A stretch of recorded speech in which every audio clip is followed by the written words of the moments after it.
Hi all, earnest അക്കാഡമിയുടെ മറ്റൊരു വീഡിയോയിലേക്ക് സ്വാഗതം.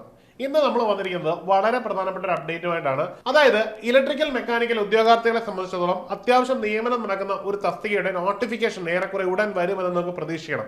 അതുമായിട്ട് ബന്ധപ്പെട്ട പ്രധാനപ്പെട്ട ഒരു അപ്ഡേറ്റ് നിങ്ങളുമായിട്ട് ഷെയർ ചെയ്യാനാണ് വന്നിരിക്കുന്നത്. തസ്തിക മറ്റൊന്നുമല്ല, നമ്മുടെ ഓപ്പറേറ്ററാണ്. Water അതോറിറ്റിയിലേക്കുള്ള operator തസ്തികയാണ്. ആ ഒരു തസ്തിക എന്തുകൊണ്ട് ഉടൻ വരും എന്ന് നമുക്ക് നോക്കാം.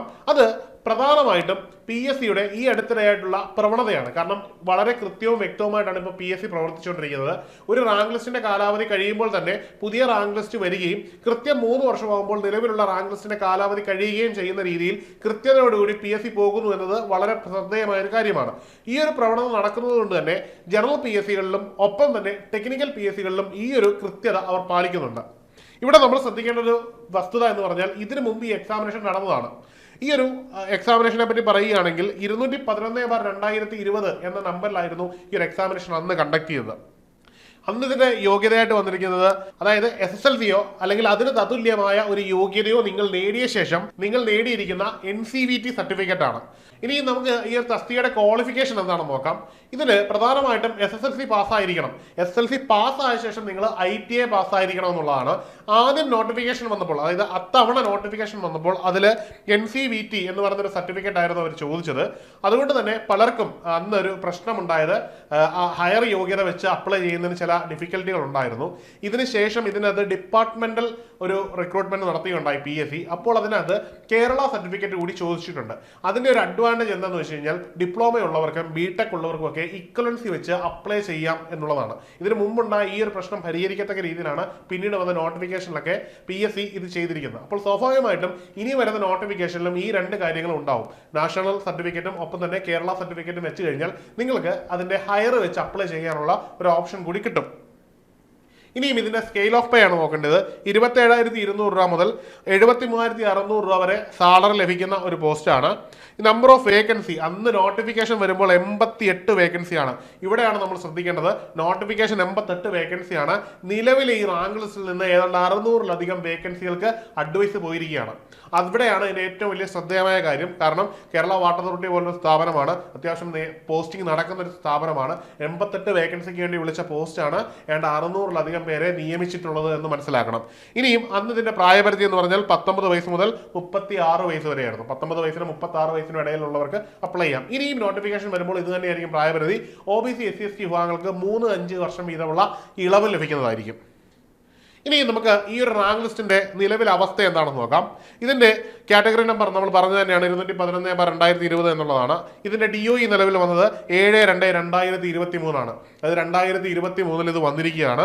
രണ്ടാം മാസത്തിലാണ് വന്നിരിക്കുന്നത്. ഇപ്പൊ 23 വന്നാൽ 24, 25, 26 കൂടി ഈ ഒരു റാങ്ക് ലിസ്റ്റിന്റെ കാലാവധി കഴിയും. അതായത് രണ്ടാം മാസത്തോടു കൂടി എന്ത് പറ്റും, ഈ റാങ്ക് ലിസ്റ്റിന്റെ കാലാവധി കഴിയും. അതിന്റെ പിറ്റേന്ന് തന്നെ എന്ത് വേണം, പുതിയ റാങ്ക് ലിസ്റ്റ് നിലവിൽ വരണം എന്നുള്ളതാണ് PSCയുടെ നിലവിലെ ഒരു സാഹചര്യം. അപ്പോൾ സ്വാഭാവികമായിട്ടും എന്താണ്, പരീക്ഷ ഈ അടുത്ത് തന്നെ നമ്മൾ പ്രതീക്ഷിക്കണം. ചിലപ്പോൾ ഈ മാസമോ അടുത്ത മാസമോ നോട്ടിഫിക്കേഷൻ വരാം. അതിനുള്ള സാധ്യത പോലും നമുക്ക് എന്ത് ചെയ്യാം, തള്ളിക്കളയാൻ പറ്റില്ല. സാധ്യത അടുത്ത മാസത്തേക്കാണ്. കാരണം ഈ മാസത്തേക്കുള്ള കലണ്ടറിൽ ഈ ഒരു പോസ്റ്റിനെ പറ്റി പറയാത്തത് കൊണ്ട് ഇനി വരുന്ന PSC യോഗ തീരുമാനങ്ങളിൽ ഈ ഒരു പോസ്റ്റും അതിനകത്ത് സജസ്റ്റ് ചെയ്യാനുള്ള സാധ്യതയുണ്ട് എന്ന് വേണം നമ്മൾ കണക്കാക്കാൻ. വളരെയധികം ഇമ്പോർട്ടൻ്റ് ആയിട്ടുള്ള ഒരു കാര്യമാണ്. ഇനിയും ഇതിൽ നിന്ന് അഡ്വൈസ് പോയിരിക്കുന്നത് 527 തസ്തികകളിൽ അഡ്വൈസ് പോയി കഴിഞ്ഞു. അതായത് നിലവിൽ റാങ്ക് ലിസ്റ്റിന് ഇനിയും കാലാവധി ഉണ്ടെന്നിരിക്കുകയാണ് ഇത്രയും നമ്പർ ഓഫ് വേക്കൻസികളിലേക്ക് അഡ്വൈസ് പോയിരിക്കുന്നത്. അപ്പോൾ ഇത് ഏതാണ്ട് 600-ലധികം വേക്കൻസികൾക്ക് അഡ്വൈസ് പോകുമെന്ന് നമുക്ക് നിസ്സംശയം പറയാൻ പറ്റുന്ന ഒരു കാര്യമാണ്. ഇനിയും ഇതിനകത്ത് കാൻഡിഡേറ്റ്സ് മെയിൻ ലിസ്റ്റിൽ ഉൾപ്പെട്ടത് 1051 പേരാണ്. ഇവിടെ നമ്മൾ ഓർക്കണം, എത്ര പേർക്ക് വേണ്ടി വിളിച്ച വേക്കൻസിയാണ്, 88 പേർക്ക് വേണ്ടി വിളിച്ച വേക്കൻസിയാണ് ഈ ഒരു നമ്പറിലേക്ക് ഉയർന്നിരിക്കുന്നത്. അപ്പോൾ ഈ വാട്ടർ അതോറിറ്റിയെ സംബന്ധിച്ചിടത്തോളം അത്യാവശ്യം നിയമനങ്ങൾ നടക്കുന്ന ഒരു ഏരിയയാണ്. ഇനിയും നമ്മൾ ഓർത്തിരിക്കേണ്ട മറ്റൊരു പ്രധാനപ്പെട്ട കാര്യം PSCയുടെ മറ്റൊരു ട്രെൻഡാണ്. അതായത് ഇപ്പോൾ വന്നിരിക്കുന്ന 2 പ്രധാനപ്പെട്ട എക്സാമിനേഷനുകളുണ്ട്. ഒന്ന് ഇലക്ട്രിക്കൽ ഇൻസ്പെക്ടറേറ്റിലേക്കുള്ള ഇലക്ട്രിക്കൽ ഇൻസ്പെക്ടർ എന്ന് പറയുന്ന ഒരു പോസ്റ്റും മറ്റൊന്ന് സയന്റിഫിക് ഓഫീസർ എന്ന് പറയുന്ന എക്സാമിനേഷനുമാണ്. ഈ 2 പരീക്ഷകളുടെ നോട്ടിഫിക്കേഷൻ വന്ന് 3 മാസത്തിനുള്ളിൽ എക്സാമിനേഷൻ നടന്നു. അതായത് നോട്ടിഫിക്കേഷൻ വരുന്നു, വിത്തിൻ 3 മന്ത് എക്സാമിനേഷന്റെ ഡേറ്റും ഡിക്ലെയർ ചെയ്ത് കൺഫർമേഷൻ ടൈമും കൊടുത്ത് നടക്കുകയാണ്. ഇങ്ങനെ വരുമ്പോൾ പലപ്പോഴും ഉണ്ടാകുന്ന ഒരു പ്രശ്നം എന്ന് പറഞ്ഞാൽ നമുക്ക് സമയത്തിന് പഠിച്ചു തീർക്കാൻ പറ്റുന്നില്ല, എക്സാം നല്ല ഡിഫിക്കൽട്ട് ആവും. ഇവിടെയാണ് നമ്മുടെ അഡ്വാൻറ്റേജ് നമ്മൾ എടുക്കേണ്ടത്. ഈ ഒരു പരീക്ഷയുടെ സിലബസ് എന്ത് തന്നെയായാലും അടിസ്ഥാനപരമായിട്ടുള്ള കോർ സബ്ജക്റ്റിൽ യാതൊരുവിധ മാറ്റവും വരില്ല. ആഡ് ഓൺ ആയിട്ട് മറ്റെന്തെങ്കിലും വന്നു കഴിഞ്ഞാൽ അത് സിലബസ് വന്ന ശേഷമുള്ള സമയം നമുക്ക് കൃത്യമായിട്ട് കവർ ചെയ്തു പോകാം. അതുകൊണ്ട് നിങ്ങളെ സംബന്ധിച്ചിടത്തോളം എത്രയും പെട്ടെന്ന് ഈ ഒരു എക്സാമിനേഷനുള്ള തയ്യാറെടുപ്പുകൾ തുടങ്ങണം. അതിൽ തന്നെ കോർ സബ്ജക്റ്റുകൾ കൃത്യമായിട്ട് പഠിച്ച് അതിന്റെ ഒരു കൃത്യമായ ഒരു ധാരണ മനസ്സിലുണ്ടാവണം. പുതിയ PSCയുടെ ക്വസ്റ്റ്യന്റെ പ്രവണത നമുക്കറിയാം. അതിൽ സ്റ്റേറ്റ്മെന്റ് ടൈപ്പ് ക്വസ്റ്റ്യൻസ് ഉണ്ട്, ഒപ്പം തന്നെ വൺ വേർഡ് ക്വസ്റ്റ്യനുകളും ഒക്കെ ഉണ്ട്. അപ്പോൾ ഇതിനെ ബാലൻസ് ചെയ്യുന്ന രീതിയിൽ കണ്ടന്റിൽ കൃത്യമായിട്ടൊരു ധാരണ ഉണ്ടാക്കി വേണം നമ്മൾ ഈ ഒരു പരീക്ഷയെ പ്രതീക്ഷിക്കാൻ. അപ്പോൾ നോട്ടിഫിക്കേഷൻ വന്ന ശേഷം സിലബസും പബ്ലിഷ് ചെയ്ത് അതിൽ ആഡ് ഓൺ ആയിട്ടുള്ളത് മാത്രം നിങ്ങൾ പഠിച്ചാൽ മതിയാകും. അതായത് ഈ ഒരു അവസരം നിങ്ങൾക്ക് കൃത്യമായി ഉപയോഗപ്പെടത്തക്ക രീതിയിൽ ഏണസ്റ്റ് അക്കാഡമി ഓപ്പറേറ്ററിന്റെ കോഴ്സ് തുടങ്ങിയിരിക്കുകയാണ്. നിങ്ങളെ സംബന്ധിച്ചിടത്തോളം ഏറ്റവും നല്ലൊരു ഓപ്പർച്യൂണിറ്റിയാണ്. 600ഓളം അഡ്വൈസ് പോയൊരു തസ്തികയാണ്. ഈ ഒരു പോസ്റ്റിന് വേണ്ടി ഇപ്പോൾ തന്നെ നിങ്ങൾക്ക് ബേസ് മുതൽ കൃത്യമായിട്ട് സ്ട്രക്ചറിൽ കോർ ഏരിയാസ് മുഴുവൻ പഠിക്കാൻ പറ്റുന്ന ഒരു അവസരമാണ് ലഭിക്കുന്നത്.